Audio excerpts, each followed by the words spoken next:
Hey everyone, and welcome to Television from the Multiverse, the DC TV podcast from Male Fuzz TV. I am Peter, and over there on the red corner, that is Connor. Oh, this is a good start. Like, I'm going to fess up, I may have fell asleep just before we were supposed to start recording, and now we're here now. Yes, so running late. So if I appear that I am a little bit loopy and I'm not quite woken up, that's why. So Corner's here, and we are going to talk about DC TV shows, including, of course, Supergirl, The Flash, Arrow, and Krypton. Plus, we do have Young Justice back this week, and we're going to talk about all those shows. So that's what's coming up on the week's show, and also, of course, we did have some news this week. The DC streaming service finally has a name. It's called DC Universe, which is basically the most predictable thing they could have called it, but it's fine. Serviceable. It makes sense. We got some title art, the logos for some of the shows they've announced. Titans, Harley Quinn, and Young Justice. What are they calling this season again? Outsiders? Yes. Yeah. So we got those logos, and then the most interesting thing about all this, though, is that we got a new show announcement as well, a new live action show. We get an announcement for Swamp Thing, a live action TV show, which honestly I think might be the most exciting announcement they've made yet in terms of the TV shows. On a personal level, I'm still, Young Justice is more exciting to me. Yeah, but I think what I mean by this is that Young Justice, I mean, it's great that we're getting to season 3, and now that I'm watching it, I'm really excited about it, but it's a continuation of something that already existed. Yeah. I think Swamp Thing, in terms of, oh, this is a cool new thing we might not have gotten ever, had this service not existed. Well, that's true. If that makes sense. Because I feel like Titans was already in the work at TNT, and Titans is more of a typical superhero team-up show, and, it's live action Young Justice in a lot of ways. I mean, it kind of is. It may not Probably play not out as good. Yeah, it may not play out that way, but it could very well be. In fact, best case scenario might be that it's just live action Young Justice. But so Swamp Thing is a very different character as well. It's a weirder DC character, a bit more horror focused, and I'm excited to see how Swamp Thing himself looks in the show. And this had its own logo as well, which was ready to go, which was notable because that was brand new, and Metropolis, which has already been announced, has not received a logo. But they also announced this week that that's officially kind of been delayed. Like, I think that was supposed to debut in 2019, which Swamp Thing is going to do now, but it's now like 2020 at the earliest, so it's still in the works. But Metropolis, and I'm not upset about this because this is easily the one that's the least exciting out of all the shows. Oh, absolutely. Because it's from the creators of Gotham. Therefore, it's probably going to be garbage. Yep. I mean, we'll try it and talk about it, sure, but no promises of it sticking around. I mean, unless it's the off season, I guess. That's a good point. If it's in the summer, it's like, well, it's content in the summer. Yeah, we might hate ourselves, but yeah. So no, big news. One little. That's what I was going to say. I think it's worth noting on Swamp Thing that it's coming from James Wan, so we might get some of that very strong horror influence to it. Yeah, that is pretty cool. It's nice to have a name, and obviously he's already part of the DC universe in terms of Aquaman. He's already directing that, so it's interesting that he's involved in some capacity. It gives it a bit of a name, bit of cred that maybe, and the logo looks cool. It's a classic Swamp Thing looking logo. So yeah. No, it's cool news. And then a smaller bit of news, but notable for Arrow, is that Paul Blackthorne, who plays Quentin Lance, he is leaving the show at the end of the season. This is his last season as a regular. I don't know if that means that he could have a guest starring role next season, although I'm going to take a leap and assume that the character, and again, this is speculation, this is not a spoiler, this is just my thoughts on the matter, I'm fairly certain he's going to bite it in the finale. I agree. This speculation this started a couple of weeks ago. I mean, it's been around for a while. Oh, maybe this will be the season where he dies. Because they're kind of not really got that much to do with him these days. But when they had the rap party a couple of weeks ago, Amel posted like a picture of them hugging as his thing from the rap party. That was the only picture. Yeah, I mean, they could surprise us, but I feel like when you've got an older mentor-age character like that and they're leaving, the chances are they're probably going to die. But maybe they'll surprise us. Yeah. I don't know. But hey, so that was the news. So we will get cracking into the actual shows then. So we have Supergirl season 3 episode 16. It's called Of Two Minds, and this one sort of gets right into the blight, pestilence stuff. And we not only have birds falling out of the sky, but we have actual human beings falling ill. And They present it as if this sweet little ginger secretary lady who's handing out her baked goods is maybe the one who's spraying everything around, and they even have Supergirl talk to her. And I'll critique the episode in that it's when it turned out not to be her. It's like, okay, there's only one other character in the sort of the epidemic crime scene that anyone spoke to. It was the cruel nurse. It's going to be her, or this cruel doctor, or whatever her profession was. But I think also it went a little bit too hard and on going, hey, look, we want you to think it's her on the first girl. I'm like, okay, this is way too obvious, even for these shows. You know what's funny is I was convinced it was her in the opening scene when we just saw her, but as soon as the other character started thinking it was her, I'm like, okay, it's probably not her then. Okay, we're swerving to someone else. It's too soon for that. Yeah, but so we have that, and it's Wynn gets sick. Of course, it's first of all it's randomers, but then Wynn gets sick, and then Alex gets sick, so they're all dying and bleeding and everything else. Mon-El and Imra have got the cure in their DNA. Like when they came back in time, they've got the cure to fight it. There's a little bit of a delay to it for some drama's sake, where we've got the cure for what the future strand will be like. This one's a little bit different because it's not been fully evolved yet, so we have to modify it. So that adds a bit of tension, I guess, just to sort of delay it out. It's one of these things where you know that, I mean, maybe we've not heard that one of them's leaving the show and they might kill off one of Alex or Wynn, but never both of them. Yeah. No, I agree. And I like the idea though of, okay, we came from this future version where it was blight for them, but now it's just pestilence. It's not there yet. And it's the evolution of a virus. I like dealing on that level. Do you know what I liked about her though? When we actually get to her towards the end, and she actually transforms, and her eyes go different. So her eyes go sort of bright yellow instead of the red that Reigns or whoever does. But she actually, Supergirl tries to talk her down because her whole thing, we need to try and talk to the person, because Imra's ready to kill her. She's like, no, billions of people are going to die in the future. I try not to kill people, but I'm going to say this one's justifiable and go for it.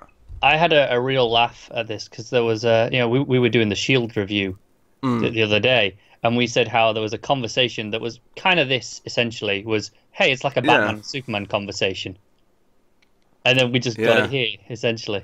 Yeah. Again, the caveat being that Batman would never be the one arguing to kill for someone, but in every other way, he's the pessimist, and he's and that debate was, I mean, it went a little bit round in circles with Imra. It got a little bit tedious at times.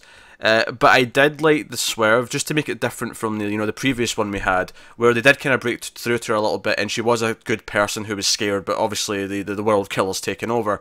I like the twist here that the real person actually is like, you know what, I actually kind of like my world killer half, and I'm kind of supporting her, so I'm all for it. That was a neat little twist. It was kind of like, the human being can be awful. It was kind of like in the hit television show Buffy the Vampire Slayer, because the big thing in that show, of course, was that demons and vampires didn't have souls, and that's why they were evil and awful.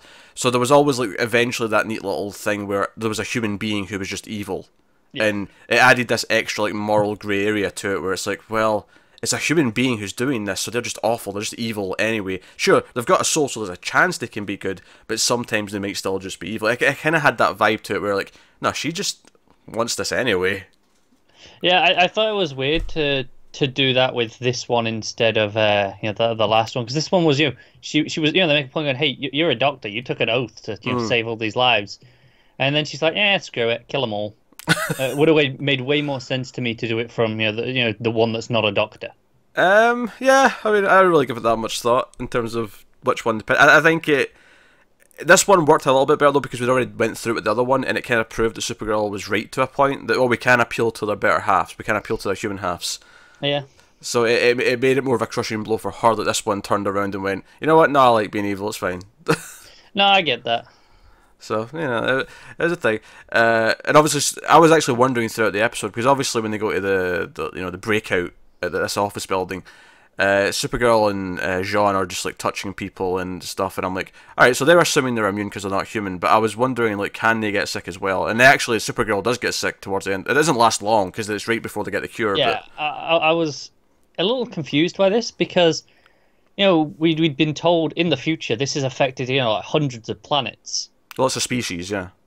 Yeah, I'm like, why are they going around? Because at this point they don't know that it's not contagious. Everyone else is wearing the face masks, Like, they're all being really careful, except those two, just like, it's cool.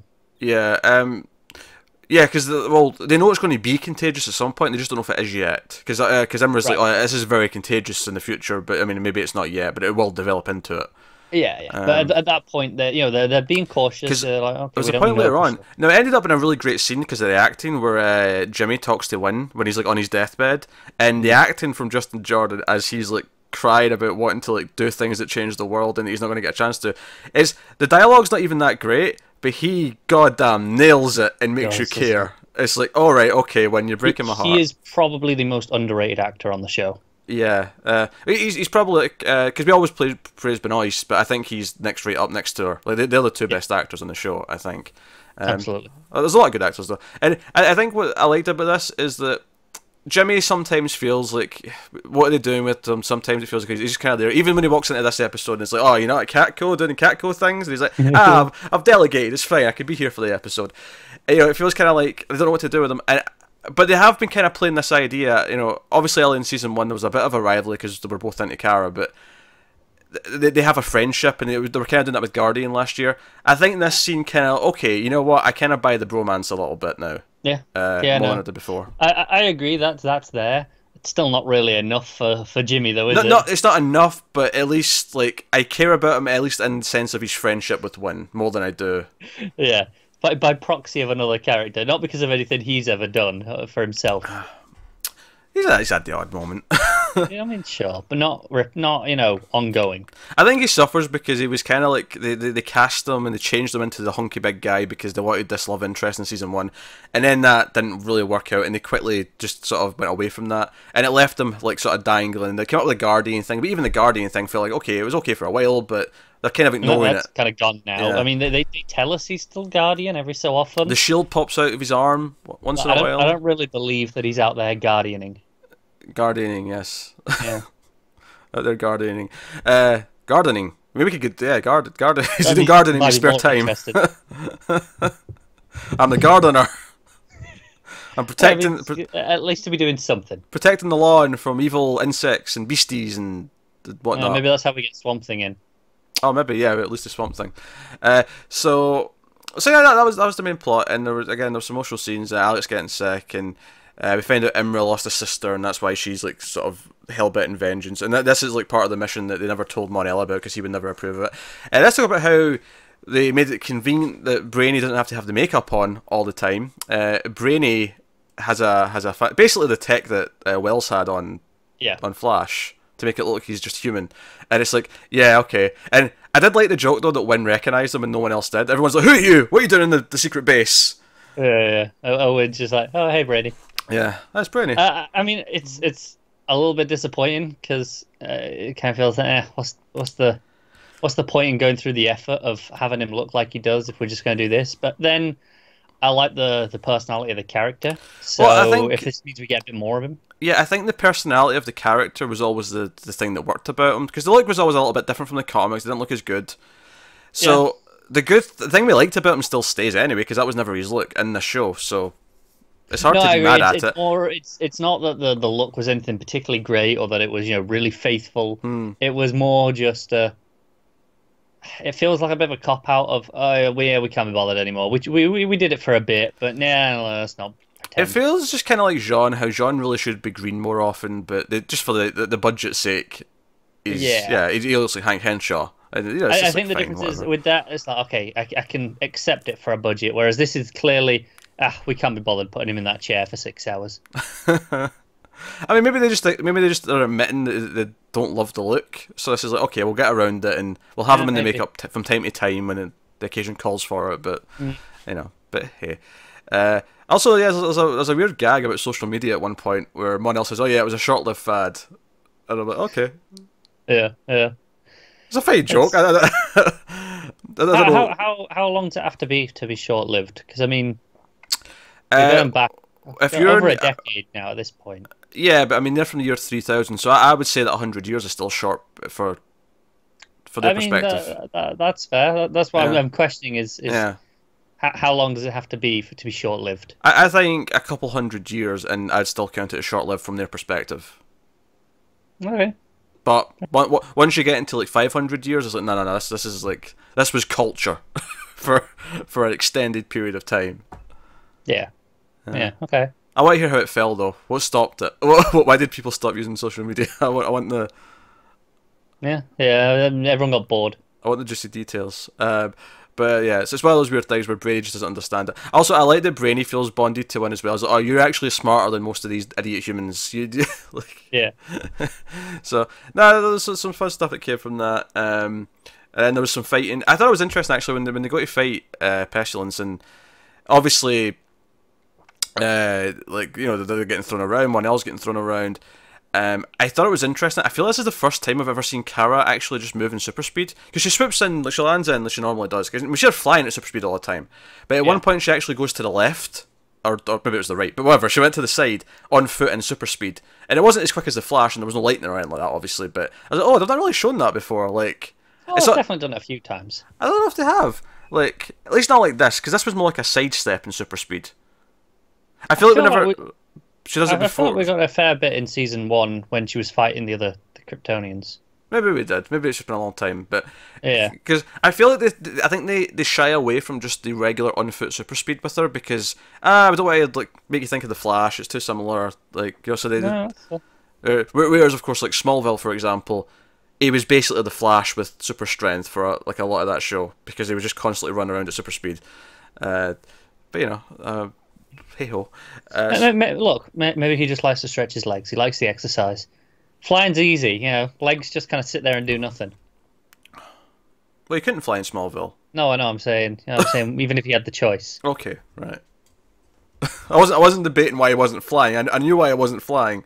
Oh, but I'm just saying, it's healthier. Because in Smallville's universe, it took 10 extra years to gain that ability because the show kept going for far too long. Yeah. So, and of course, someone's going to comment, oh, but in Man of Steel he was 33. I know. But traditionally, he's usually in his late teens. It's usually about 18. That's usually it's like the final power he gets. You know, it's when he hits manhood, flight.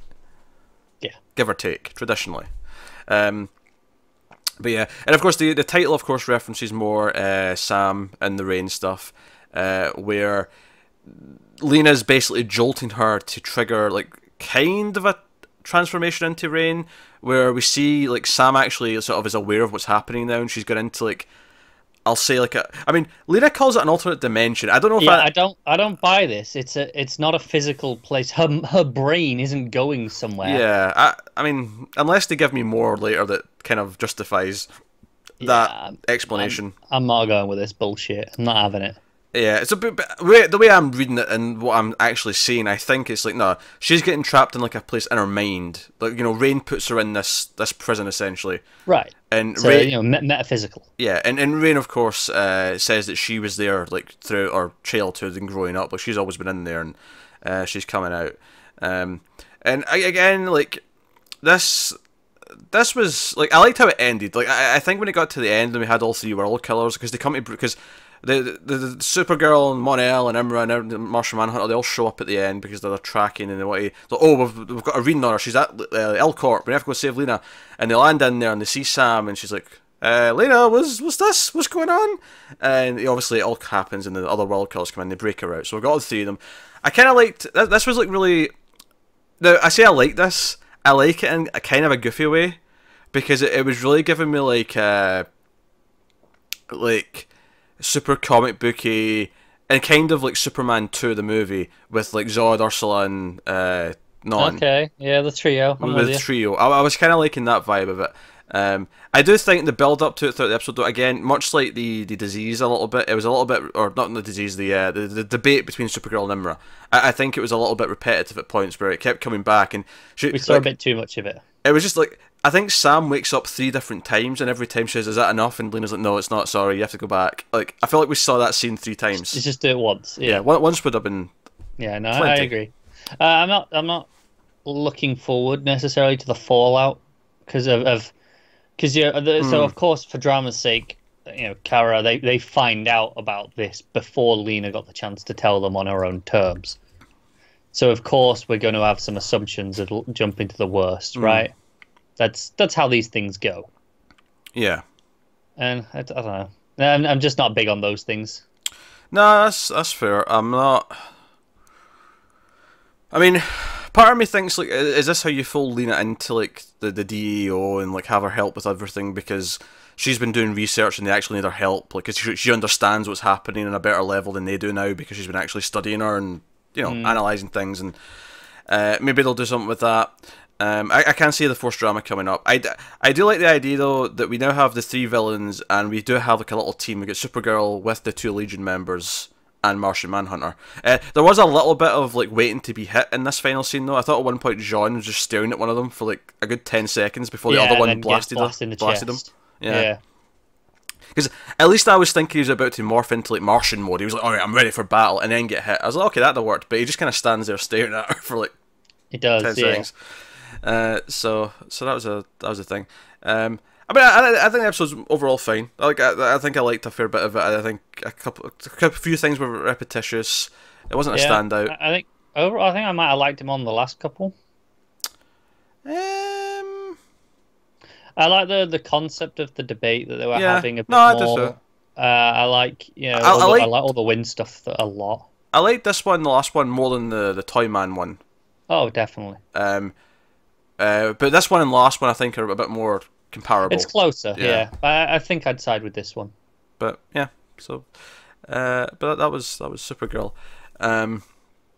Which I guess will take us on. I guess we can move on to The Flash. Season 4, episode 20. It's called Therefore She Is. This one had flashbacks, but because Flash doesn't abuse the flashbacks like Arrow did for like so many years, it's permissible. That's fine, yeah, it's fine. And they have more of a traditional transition as well. So it goes white and desaturated, but then like it switches to colours. Like it does it for a couple of seconds. Yeah, it's a flashback. It's not that swoosh noise and on a zoom on an object. And I feel like they could get away with it in this show. They could have like a speedster run past, so all the lightning goes past, whoosh, and then that flashback. That's how they should cut every scene. They should. Remember how I'm not just doing this for the reference. But remember how in Angel they'd have that transition thing where it would like do the quick flashes of the city. Yeah. Just really quick, like a couple of flashes, and then it would go to the new scene. I'm thinking, how like Star Wars abuses the wipe cut. Oh yeah. Do that, but with like a flash. It's just like a streak across. I mean, Star Wars is just beating a dead horse with that wipe. Oh, it abuses it. The really horse is just a bloody pool of blood at this point.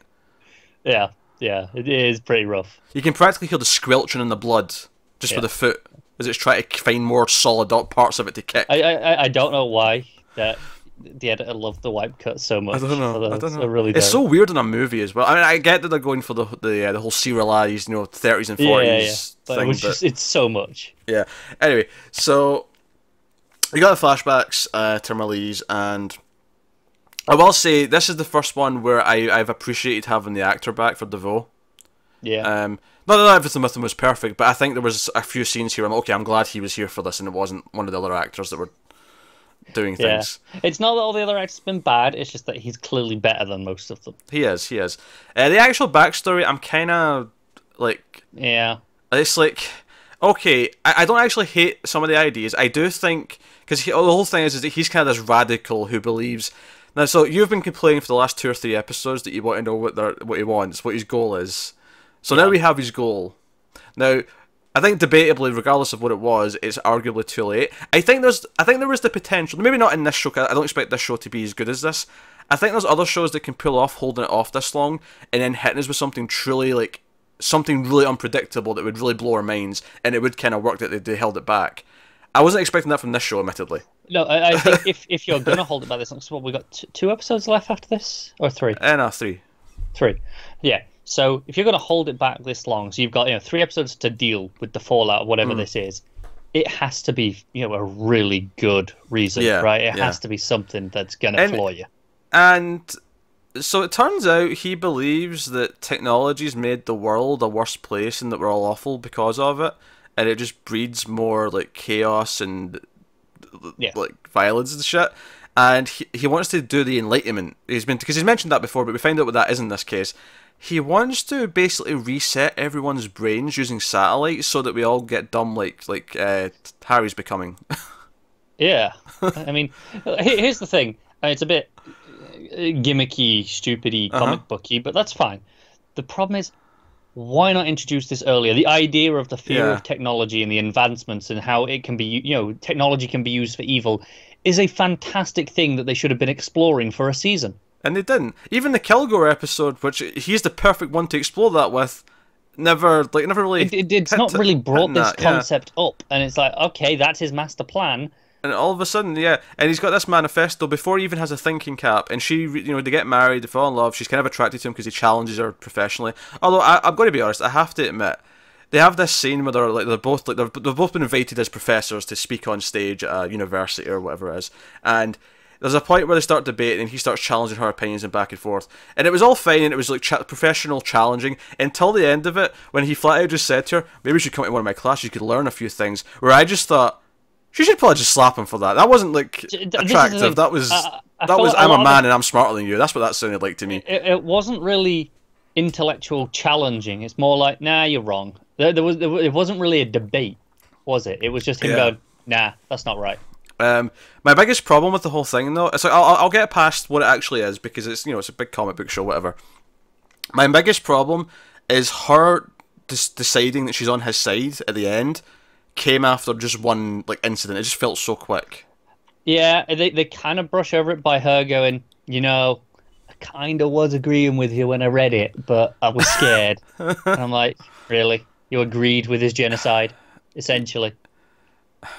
Yeah, I mean, he's not killing anyone. I mean, he's killed a few people, but he's not, he's not genocide. He's not committing genocide so much as he's just making everyone dumb. I mean, sure, but here's the thing. To what level is he resetting people? What level does this intelligence go? Can people, basic plumbing, do we lose the ability to have plumbing systems? So, are we reintroducing all these illnesses that come from, hygiene? Here's the other thing, though. So his thing is that technology's made us all worse. He's not actually, at least as far as we know yet, actually taking away the technology. He's just making everyone dumber. The technology's still going to be there. As far as we know right now. Yeah, unless they're all going to be so dumb they can't use it.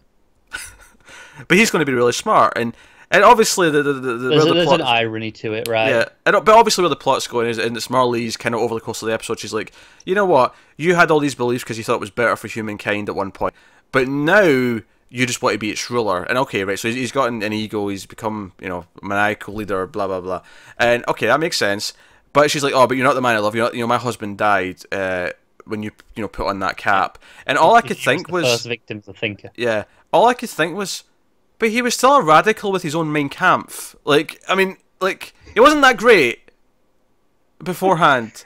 I thought it was before. See, before this episode, whenever we saw him before, and we said, oh no, the thinking cap made him worse. The intelligence has made him an awful person. He seemed relatively reasonable before, from what we'd seen. Seeing this episode, I'm like, no, he was always a nut job. Okay. Yeah. I'm out. I'll finish off the season, but I don't care. I don't care what happens with the thinker right now because this, like I say, at its concept level, I like it.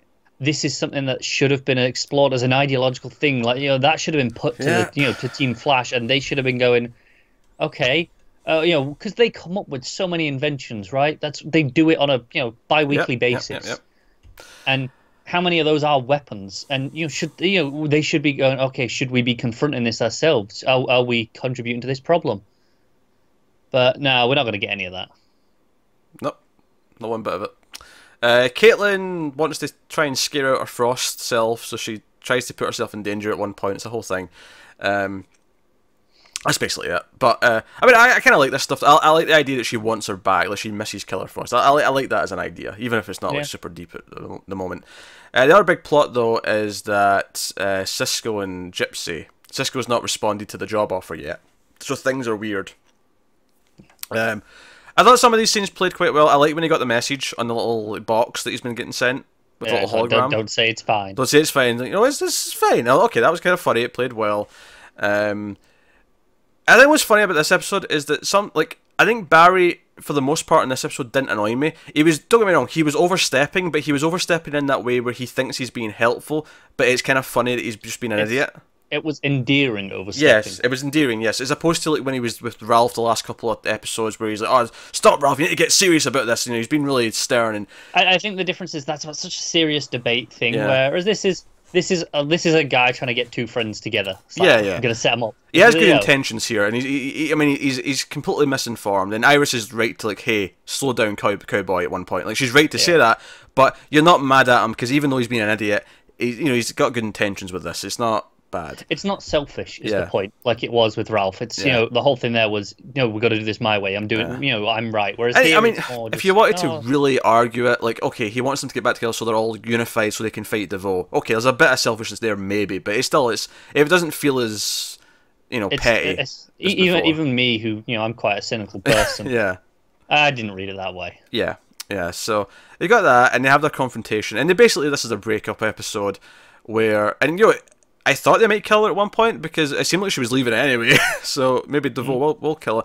And DeVoe has that scene where he makes the guard shoot himself, and Marlize isn't all for it. Hence why Marlize at the end of the episode kind of takes his chair and runs off. And it's like, okay, so Marlize is going to stop the Thinker. Team Flash is going to have nothing to do with it probably at this point. Yeah, no. They're just along for the ride. Yeah, but yeah, so the Cisco Gypsy stuff, it was fine for what it was. I mean, it's not enough of a selling point, I think, for the episode, but nothing about it was bad, I don't think. No, probably the best stuff might have been Cecile and Harry. That stuff was funny. I think because I like Cecile. Cecile's she's a good minor character. You know what I mean? Like you don't see her a lot, but whenever she pops up, she usually has some fun stuff. The mind reading stuff has been entertaining. And it's the idea that she's seeing his thoughts before they disappear. Like he almost has the thought and it disappears, but she gets to see it. So she's writing down the formulas, and she's. And I'm like, okay, I finally see what the point of giving her the mind, because obviously we thought for a long time it was, to outthink the Thinker essentially by knowing what he was going to think. Yeah. Which they might still. They might, but now it feels more like no, it's to interpret for Harry. Yeah.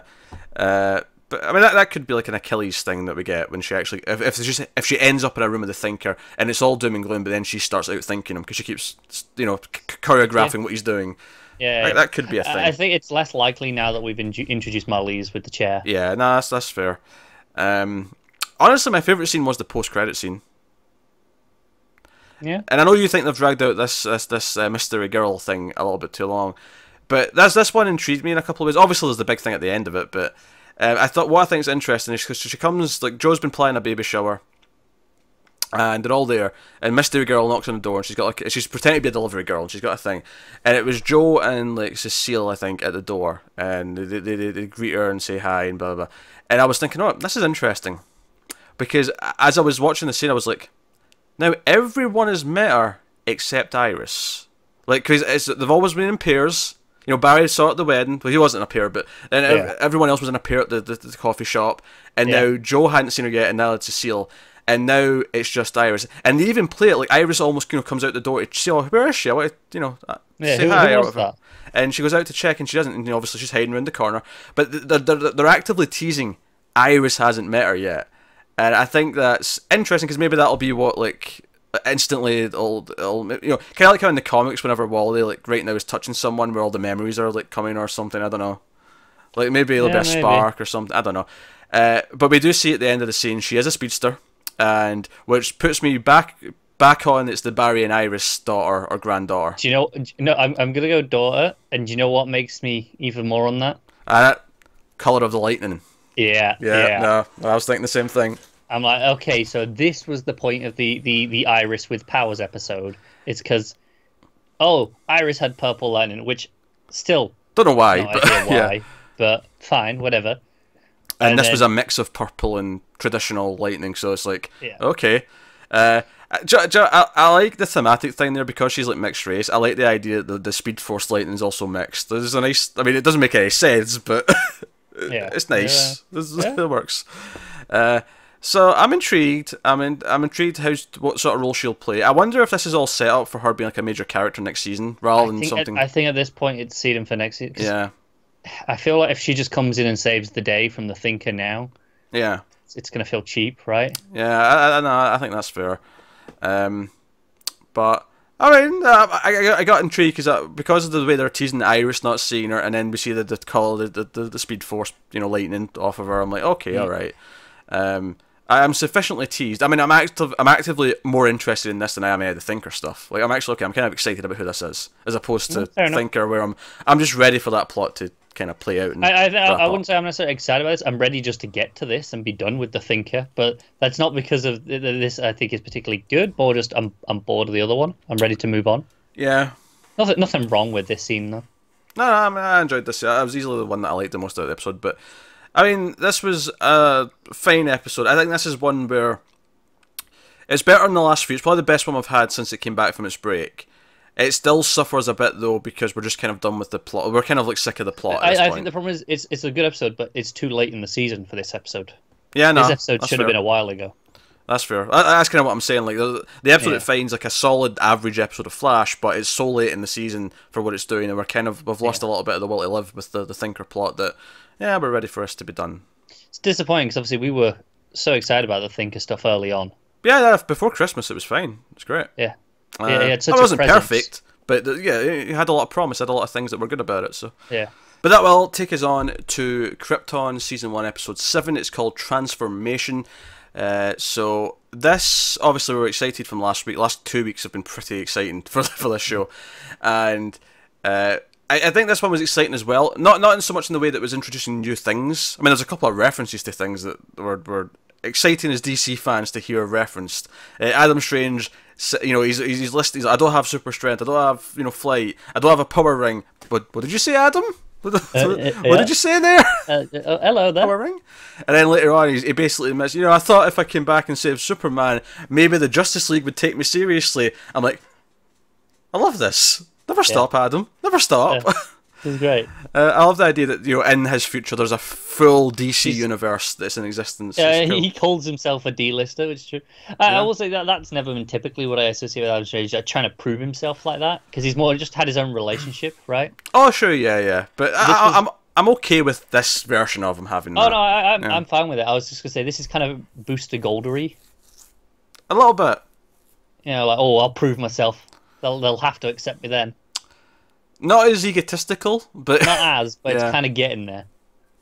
Yeah, I can see it. But I think this one is exciting just in the terms of its own plot, if that makes sense, because it feels like everything's really spinning up, because we have a point now where, by the end of the episode, Seg, Nyssa, Jaina, Lyta, Zod are like a little team, and Clem as well, he's around. And it's like, okay, we're the Brainiac Resistance. Like, we have to take him on. So throughout the episode, like, they all kind of split off into pairs, because obviously at first Zod's with Lyta and Seg, and then they split up because Seg has to go save Nyssa, because Nyssa's like... Because this is the big thing. The big turning point early on in the episode is that Vex goes to the House of Ra after, he's like, there's been an attempt on his life. The voice of Ra's life has been, attempted on. And he goes to him to speak to him, and he turns around, and he basically just reveals that he's like, I'm Brainiac. He doesn't say that necessarily. I mean, this actually eventually does, but... It's very clear immediately that he's not what he is. The voice of Rose is dead. I am more than that. I am, your saviour. And obviously when he's talking about saving them, he's talking about Bottle and Kandor and being on his merry way. But, and Vex is just this little sneaky coward who just kind of gives in immediately. And I do like that he's like, you need to be honest. And he is. He's like, I plotted this. The voice of Rose, and here's everyone that was involved, and we tried this because he was awful, and, I'm digging the voice of Brainiac through this guy. Yeah, I was just going to call him that as well. Yeah. I loved when the voice of Brainiac was like, look, don't bother lying. Your species is so, unadvanced. I can tell, your heart rate, perspiration. I will know if you lie, so don't. Yeah, I was really digging his voice for Brainiac. Obviously very modulated and everything else. But no, and he's like... And I like that they're doing the whole, you have to kill everyone who is involved for their appearances, and that includes your daughter, and I'll take care of it. And I think you usually expect it to, he's going to try and, hide her away or something. But no, he literally just shows up with a gun and he's ready to shoot her. Yeah, when he said, I'll take care, I genuinely thought that meant he'll do his own thing, but it won't necessarily just be executing her like everyone else. But no, he comes in, he tries to shoot her. And I have to admit, I called the little twist, because they'd set up the hologram when she was trying on the dresses a few episodes ago. And as soon as it went 2 seconds with her not talking, I'm like, So, it's like... I wasn't sure where they were going to go with Nyssa at the start of the show, because she was kind of slimy and evil like her old man. But it does kind of feel like, you know, there is going to be this like turning to the good side kind of thing. Yeah, I think she'll probably still have her own agenda. Yeah, but she's still, you know, a better person at least than her father. I think the fact that her father tried to kill her, maybe, you know, at least just by default, makes her want to align with everyone else. I think what would be interesting for me if she actually kind of admits to Seg at some point, like, hey, when I did the whole giving you your parents' ashes, I was actually doing that to kind of like so I could like cash it in later. Like I was manipulating you with that. Like if she actually comes up front with that and kind of starts to open up more of that, I kind of maybe start to buy that she really is becoming. Yeah, it is, you know, like the point of in this episode where Seg wants to go save her, and you know, and you know, they're like, why? What's the point? Yeah, well, I mean, and you know, he says to like, it's like, well, you know, she helped me save your life. It's only fair. Yeah, no, Seg being all honourable, and yes, and I actually like that when they're getting like captured by guards later on, and Lyta like saves them because Seg does that thing where he's like smells like, oh, you're about to be punched or you're about to be knocked you get out. punched in the face. And then that's when Lyta and Co show up. I like when he stands up and he's like, you have never been more attractive to me than you are right now. I love how he says that in front of Nissa. Her mother. I know, Nissa, yes. Yeah, his you know, wife to be. Yes, it's like everyone else in the scene feels awkward, but I like that Lyta doesn't feel awkward. She just kind of smirks back, like, yeah, screw everyone else around us, it's fine.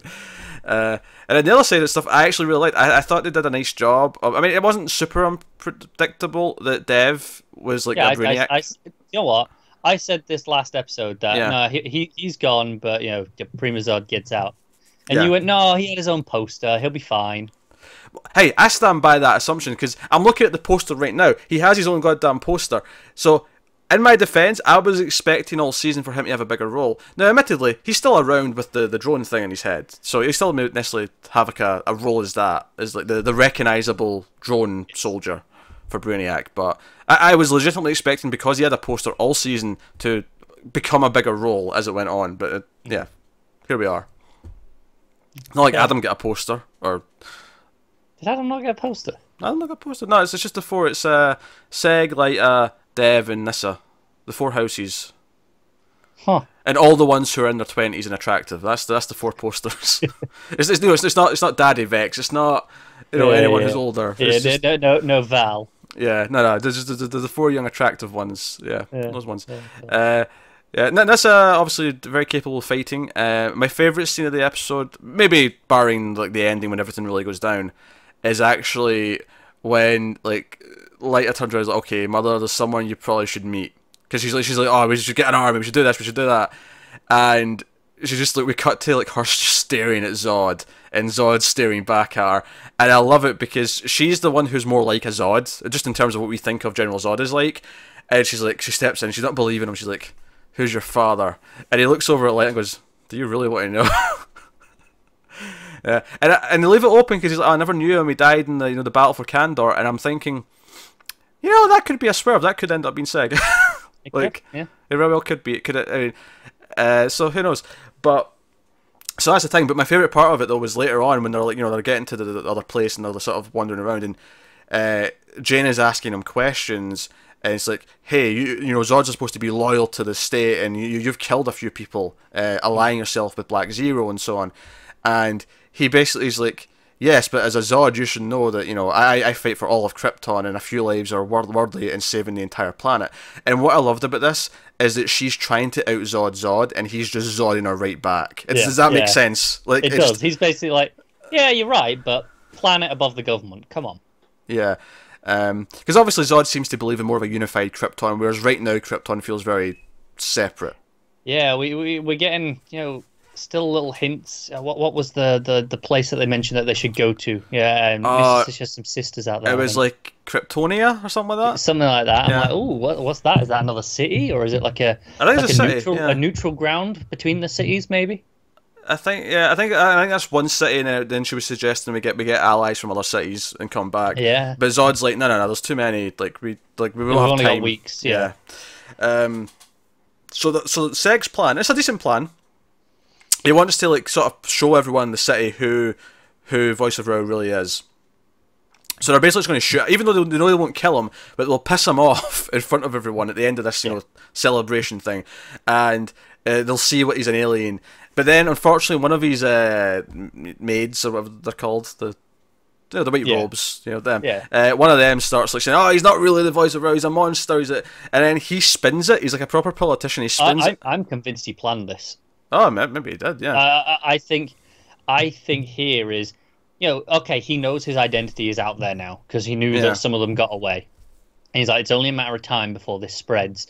He's got to take control of the situation. So, right, do it now, publicly, before they have any chance to discredit him. Yeah, no, that's because he spins it and he's like, "No, you were right. I have evolved." And I'm like, "Oh, so he's still selling it like it's the voice of Rao who's evolved into like a higher being." And then I think he's saying he has basically become Rao. He's implying that at the very least to the I think that's the implication. For sure. But he steps onto the fire and he makes a ball of flames as he personifies what essentially looks like a burning figure, which sun god. Rao is a sun god, so exactly. He's doing this whole show, and you can just see like all of our characters who are in the resistance, if you will, are all just like holding their guns up and they're just looking through, going, "Oh shit.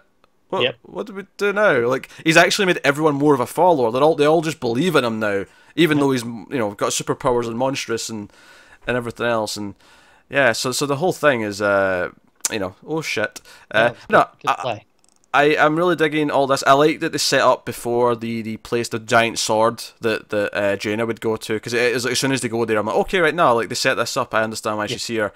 And they revealed that Dev was hiding the little thing in his forehead, and that worked. I feel like them all coming together to try and fight this thing. I love the idea that Brainiac is manipulating them by going through, because I think at the start of the show we were thinking, okay, how does this voice of Rao thing like fit in with the Brainiac plot? And I'm like, no, he's using him as a mouthpiece to kind of basically manipulate them and brainwash them into wanting to be Brainiac saved and bottled and whatever else. Yeah. And we didn't get a lot of Daddy Vex. Vex, yes. I'm blanking on his name. Darren Vex. Darren. Yeah. So we get a lot more of why he's doing what he's doing. He's like because we got the idea he wanted to overthrow Rao anyway. He doesn't really care, and it's the idea that there's been this religious persecution. It's Rao or no one. His parents worship the ice goddess, which is the one that the Doomsday folk are all with. Yeah, the Doomsday folk are all for that. Which I thought, okay, interesting little link there. Yeah. Just fleshing this out. That's why maybe they're banished out there because they're not allowed to worship their god anymore. I'm like, okay, it's just really building the world nicely. Yeah, no, it's fleshing all that stuff out. And of course, the other plot, of course, we mentioned Adam's references to things, but he's in the fortress and Val's hologram is like helping fix his Zeta beam. And basically, he gives him a pep talk to convince him, hey, no, you could be a hero. It doesn't matter why you decide to do this, you tried to do it, and that's what matters, and you can still save them. And there's a lot of like staring at the Superman cape and like, oh, why did I think I could do this and all the rest of it. And he's like, you know what, Val, you're right.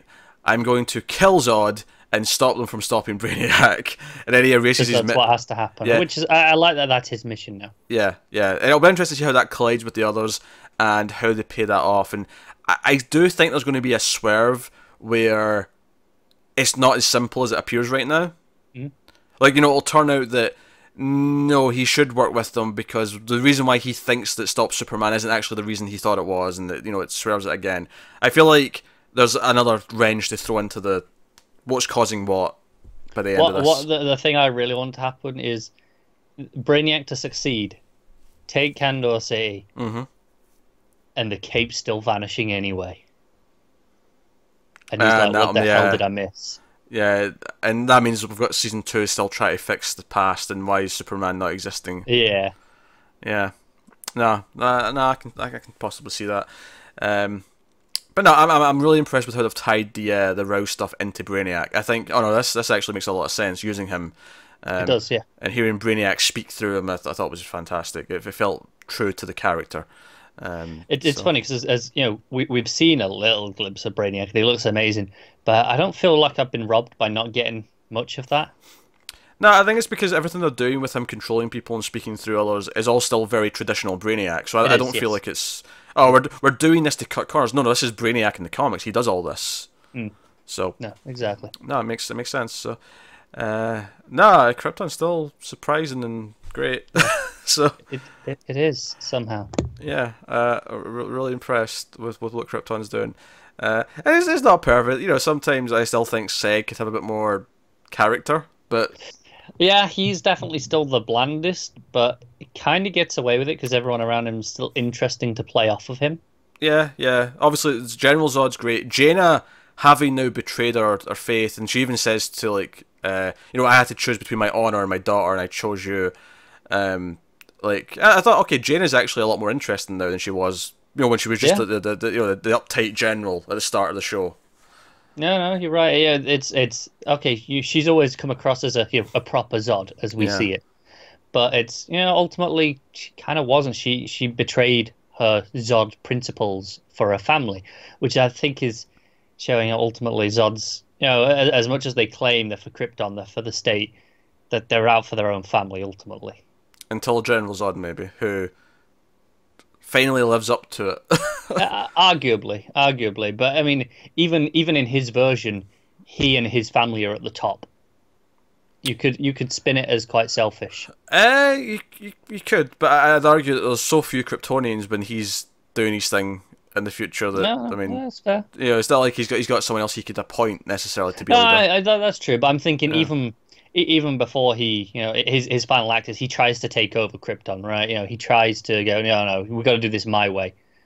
He kind of goes a bit tyrant-y. It's tyranny, but I mean, it's always been spun like he sees everyone else is not understanding what's best for Krypton, so he wants to save it. And I'm not necessarily defending that, but that's always been his Oh no, logic. it has. But now I'm wondering, because of the way this is being introduced here, I'm wondering, at least for this version, does it actually play the other way as well? Does it play as, do you know what, is actually about himself as well as just Krypton? It's more than just what we've always been told.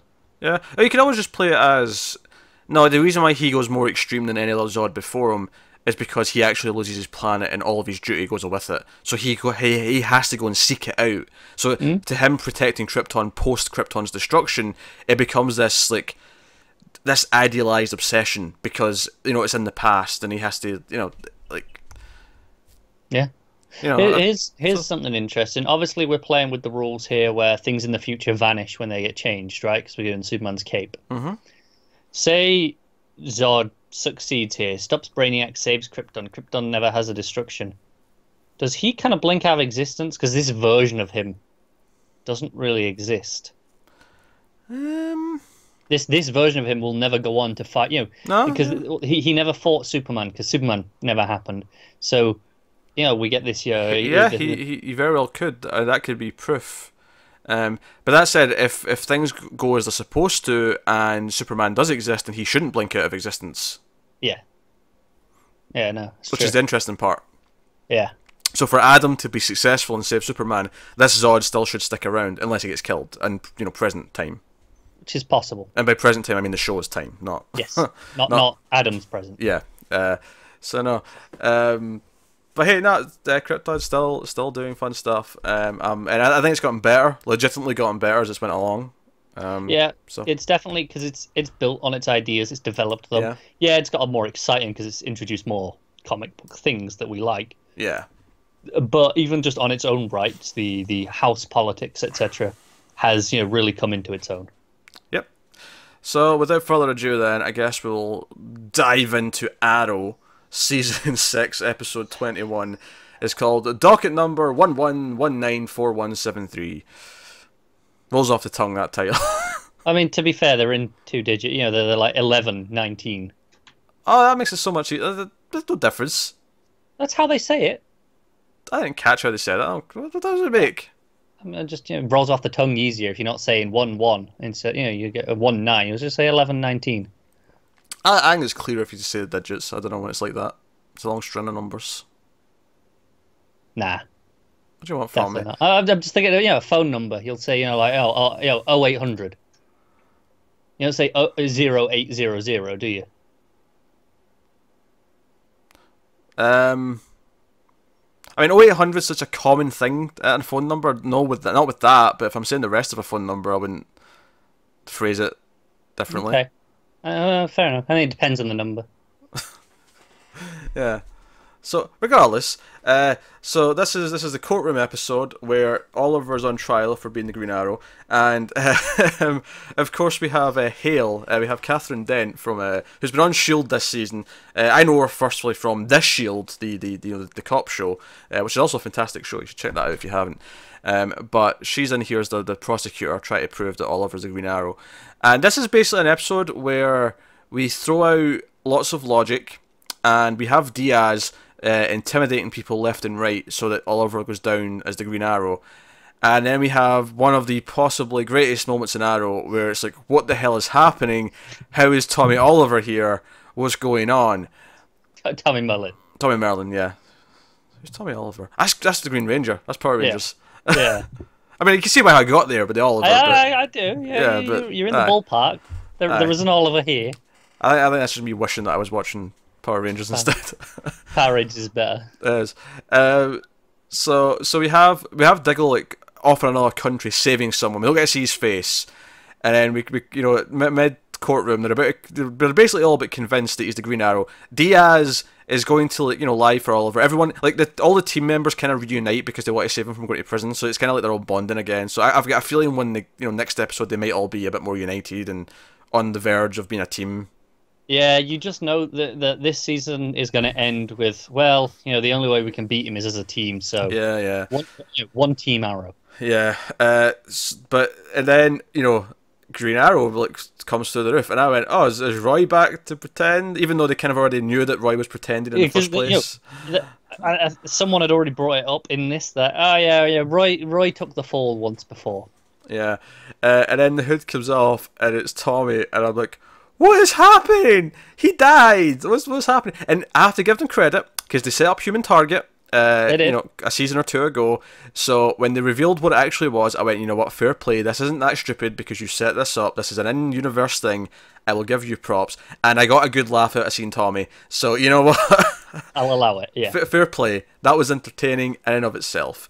Here's my big problem with this episode, though. So the whole thing is that Diaz is intimidated because Renee's intimidated by Diaz because Diaz has literally got his hands on his daughter's shoulders in the crowd at the court, and I'm like, okay, sure, that's not super obvious to everyone else in the room that someone's like basically got his hands around his daughter, and literally just walk in just before he takes a stand. Oh yeah, walk in and then walk straight out. Yeah. No, I'm going to question that. Not suspicious at all. I guess you just go, well, everyone there's on the payroll, so that's. Oh yeah, that was another thing. It was like the police are so on the payroll that after Diaz leaves after this scene, Diggle and Dinah go out to beat the shit out of him, and like 40 cops all come up to defend him and say, "What do you want us to do, boss?" And I'm like, "Are you really this out in the open, broad daylight, outside of a very heavily televised court case, and you're just going to call him boss?" And I know, and he's like, "Nah, leave him. Can't be asked for the paperwork." Essentially, yeah. But, so, here's my problem with this, right? And I'm going to compare it to something from the Daredevil comics, and I said this as we were watching it. So in Daredevil, there's a point where everyone was kind of like, Matt Murdock had been accused of being Daredevil. And it became this running gag where everyone kind of thought he was Daredevil, but he kept denying it no matter what. And at one point, he even started wearing a shirt that said, "I am not Daredevil." And it was played for laughs because everyone kept thinking he was Daredevil. My problem with this is that this goes so far. Renee actually on the stand says he's the Green Arrow. I work with him. I've seen him kill people. They talk about the photo, which they say is doctored, but it doesn't really matter because he's actually the Green Arrow. They bring up how he's like dodged this in the past by having Roy cover for him. We have so much to back up that even though it gets thrown out because again Human Target pretends to be the judge and just throws it out on some. We'll get to that in a minute. Yeah, some ruling. And I'll talk about that properly. But my problem here is that I've got if I was involved in this show, I would insist that for the rest of the show, at the very least the next few episodes, I'd have Oliver walking down the street and have some like teenagers walk past and go, "Hey, it's Green Arrow," and just have him go, basically, even though he's not technically been proven to be Green Arrow, everyone just kind of assumes he is anyway, and play that for laughs, do something with it. My problem is that they're probably going to pretend now that everyone's convinced he's not Green Arrow. Until it's relevant to a plot point where some villain assumes he's... Because this is the thing, he gives the speech because the lawyer flat out says, "Look, I know I can do my job better if I know if you're lying or not. Are you the Green Arrow?" And I appreciated that he just came out as like, "You know what, I am." And they presented us with the option of a better episode, because she says, look, the best thing to do now that you're actually the Green Arrow is to admit this to the jury and everyone, and then prove to them that the Green Arrow is good and shouldn't go to prison, and they can vote based on that, rather than try to convince them you're not Green Arrow. I'm like, oh, that sounds like an interesting idea. It does, because you'd have to, like, sort of weigh up and say, no, this is why the Green Arrow is good, this is why he's a hero. It shifts the argument, because you take into account that the Green Arrow killed people, but then you take into account, okay, how many times did the Green Arrow save the city? And you bring up that debate for the jury instead, and it's like, that's way more interesting. And if all else fails, point to Felicity and goes, she nuked the city! She's worse than me! Take her! Yeah, but she's killed, like, literally thousands of people more than me. And here's the thing, so I thought that legitimately sounded like a much better episode. I thought that's a fascinating idea. It would really change up things for next season, because we'd have this Green Arrow show now where everyone knows he's Green Arrow. That would completely change the status quo and maybe freshen things up a little bit. And like I say, the actual debate in the courtroom of proving to people, and it's more about judging whether or not the Green Arrow is a good thing to have in the city. And, you know, weighing up what has he done these past 6 years, is it worth having the vigilante? And it'd be like a nice sort of moral victory over Diaz as well if they just decide, you know what? No, we need him to fight guys like this because everyone else is corrupt or something. You know, they could have like a real uplifting thing from it. Instead, you know, they'd have some trickery for Human Target, and he gets thrown out, and he's just like out at the end, and it's fine. Right. So on this, go on. Can judges do this? Because the whole point, right, is, you know, the jury come back. You know, they have to say, you know, the whole thing is you have to prove beyond reasonable doubt that he is, you know, the Green Arrow. The jury come back and go, nah, he's guilty. He's definitely the Green Arrow. So as far as the jury is concerned, it is beyond a reasonable doubt, because they are all convinced. Because they come out unanimously and say that. And then the judge goes, do you know what? I'm not convinced. It's not there's reasonable doubt. Forget whatever you just said. Also, worth mentioning that because the Human Target impersonated this judge, who was in Diaz's, you know, Diaz had him in his pocket. Yeah. I said immediately, doesn't this get the judge killed because Diaz is going to think that he, you know, went against them? And sure enough, we get a scene, like, the very next scene is him getting his head blown off. Frankly, that's another body on Oliver's conscience. It is. It should be. Yes, absolutely. Yeah, I've never heard of this. This sounds like complete nonsense. And I'm sure they call it something, and I'm sure it's probably based on something that's real, but I highly doubt this is how it actually works. It feels stretched, doesn't it? Yeah, it feels like they've stretched something. And what was it that Curtis was being really stupid on? Like, there was something really obvious he didn't know. You can't. It was to Renee. You can't plead the fifth because you made a deal. Something to that effect. Yeah, maybe. Whatever it was something that was like really common Which knowledge. Reminds me, at one point they ask Dinah, did you kill this mob boss guy in Central City? And she just immediately goes, you know what, I plead the fifth. And I'm like, yeah, that's not guilty looking at all, Dinah. Well, that was the whole point. Before they went in, they were like, do you know what, don't plead the fifth, that looks guilty. And this is where Curtis says, I've seen every episode of Law and Order, I know what this is. Oh, yeah, that was the biggest thing for me, is that after... when the case was finished and it was almost time for the jury to go away and actually make their choices and, you know, debate it, Curtis leans over to Derek and goes, okay, what happens now? And I went, Curtis, they go in a room and they talk about it and they vote. That's what they do. Is that part not covered on Law and Order? Of course it must be. There's been like 500 episodes of Law and freaking Order. It must have been covered in one of them. This is a man who claims he's seen all of them. This is so just... That was the stupid thing I was trying to remember. Thank you. God, yeah. But yeah. oh my god. But yeah, because before they go in, they were like, right, none of us can plead the fifth because that looks guilty. And then Dinah's like, yeah, fifth. Okay, so I hated parts of the whole like Diaz threatening the daughter because again he's so. Like, I've been saying this for a few episodes, but he's such a cliche. He's just a ball of cliches, this villain. He's so awful and boring. I hate him so much. I'm so ready for him to go away. He is legitimately one of, if not the worst villain the show has had. Yeah, and so I hated that part of it. The part I liked about it is I did like when, you know, because Oliver sees what's happening. He sees Diaz is there threatening his daughter, and obviously having a son of his own, he just turns around and just sort of nods to to Renee. Just, you know what? Like, go for it. Like, no hard feelings. Like, just say it. Say everything you have to say. We've got everyone else to prove you wrong. Yeah, I like that moment. I like that he's like, you know what? No, go for it. I'm not like, do not put your daughter in harm's way. You have to tell the truth here. Just do it. I like that in essence. I like that moment of it. But yeah. Also, we're overlooking the biggest thing of the episode. Laurel razor nose. Oh yeah, the nanny knows because Felicity's talking to her and she's like, well, I mean, it's a good job he's not actually the Green Arrow, and she's like, you and I both know better, Felicity, and she just walks off, and I'm like, razor nose, she's known all along. Yeah. William's still awful for the record, and then the other big thing, of course, is that Laurel, I keep wanting to call her Dinah because she is Dinah as well, but just for the sake of differentiating between her and Dana Drake. This was the thing, right? And I hadn't thought about this yet, but you know how she's pretending to be Laurel, who never really died? Like, she has amnesia. I was gone for 2 years and I was kidnapped. Yeah. It never occurred to me that everyone knew Laurel was was Black Canary. So, like, she's on the stand, he's like, oh, so you were Black Canary? He's like, that's correct. I'm like, oh yeah, everyone knew she was Black Canary, now she's back. This is weird. Like, everyone just... Yeah. And it's like, yeah, this is not helping Oliver's case that his, like, long-term, like, friend / love interest was the other one who was his sidekick. Like, that's... Exactly. Not suspicious at all. But, yeah, that Roy Harper who was attached to his sister. Yeah, that's not suspicious either. Yeah, every single person around you, is completely related to this. Also, I got flashbacks at one point. Remember that episode in, like, season 3 where Thea was on court for something, and someone, or Diggle was there, and they asked him about getting like bricks of cocaine for her.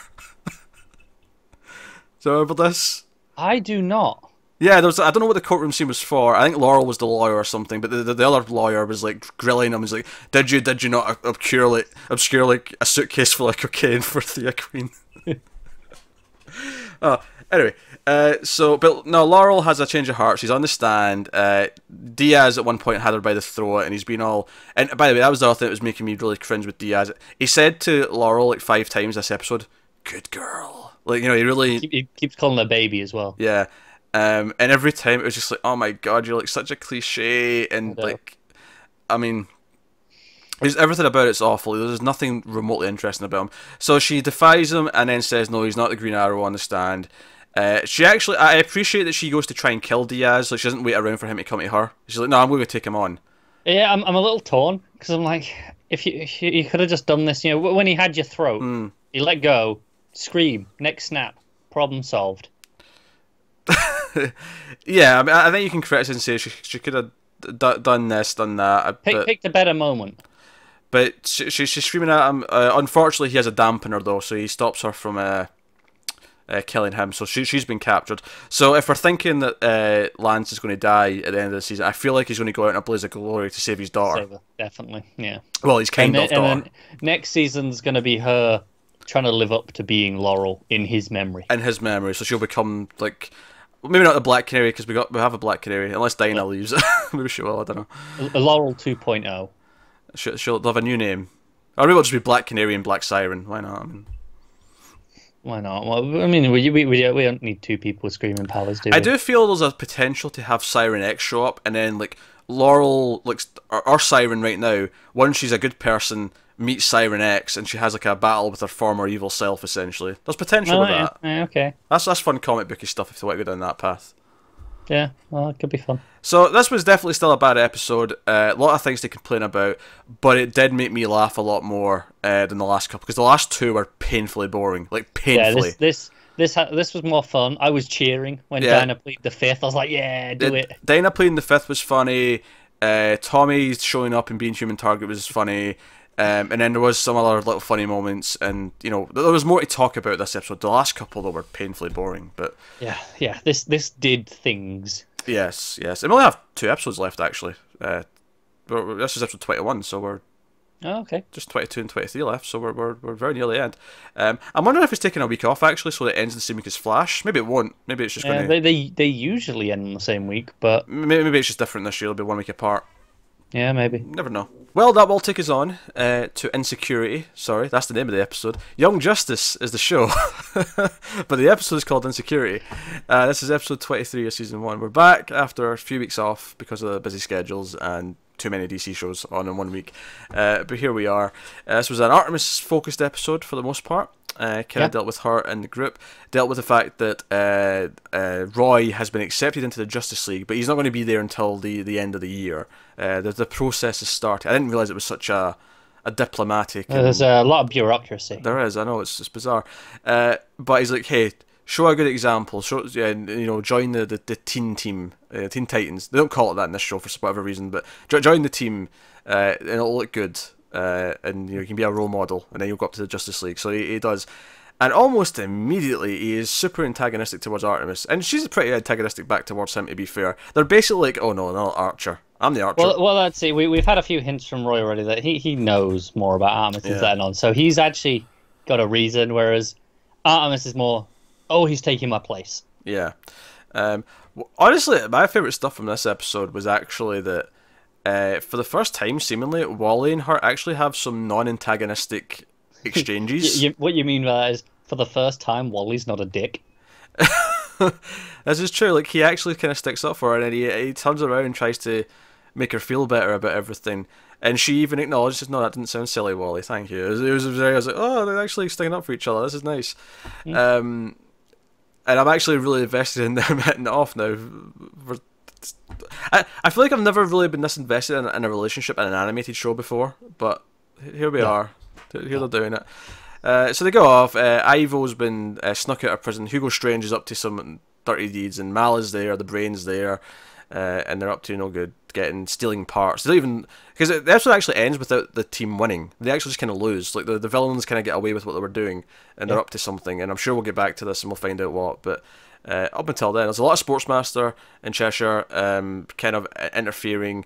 Obviously, there's some jokes, or well, I say jokes, but there's some, you know, Roy Cheshire, like, have they got a history of doing that? And him denying it, and Sportmaster kind of like flat out calling Artemis's daughter, and trying to tempt her basically over to the dark side. Like, no, it's time for you to come over, daughter, to our side. Yeah, and we got some hints here with her mother. She calls her, yeah, she was Huntress. Yeah, which Huntress exactly is my question here? Yeah, I know, that's true. Because it can't be Helena Bartonelli, right? No, I think she's the villainous one that went on to become Tigress. Right, okay. Yeah, and that stands to reason, because Artemis is sometimes, when she has a villain in the comics, she's like... their daughter, yeah. So, that works. Yeah, that was pretty much the episode. There was obviously a lot of fighting from Roy, and some combat here or there. I don't think there's as much to go into with this one as compared to some other episodes. It's all about their rivalry. You got, like...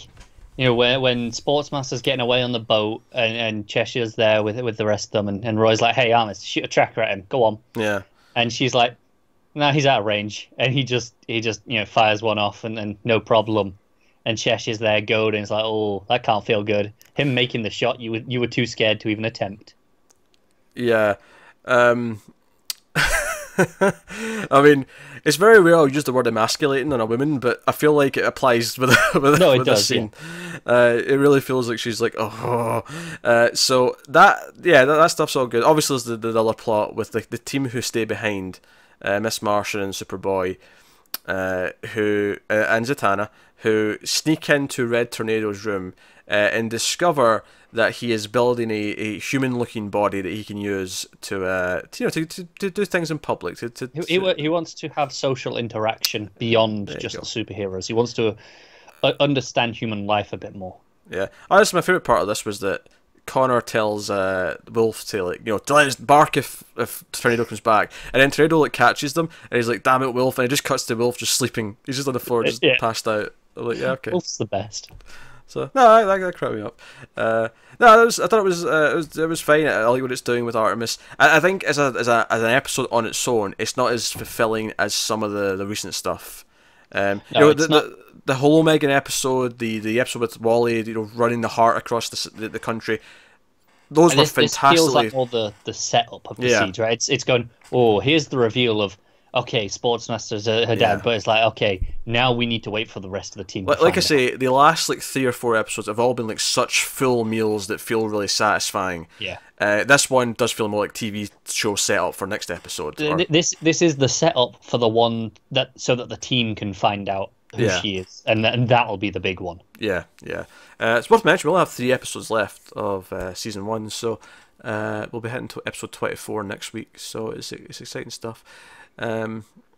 So that leads us on to picking our favourite episode of the week, which we always do. And I feel like it's probably going to be obvious which one it is, but go on, Connor, what's your favourite episode of the week? I apologise for the boring choice, but it's Krypton again, isn't it? Yeah, it's Krypton. And I feel like the order is like the same again as last week. Krypton, it's like, Supergirl, Flash, Arrow. Yeah. And gaps between varying in sizes, of course, as always. That's it's pretty stable at the minute in terms of what to expect. Yeah. Hopefully, Flash can maybe ramp up a little bit and give us some fun stuff for the last couple of episodes, maybe to at least redeem the back half of the season. Here's hoping. Supergirl's still got a while to go yet, so it's got some time. Yeah, Supergirl's got some time. And, that's doing a point of like the villain stuff it's been building to. We've kind of understood it better than we have the Flash stuff, and we get to a significantly earlier point in the season. And it is, yeah, and it feels like okay, we've set up this team of baddies, so now we need Mon-El and Saturn Girl along with Jean and Supergirl to like fight the fight.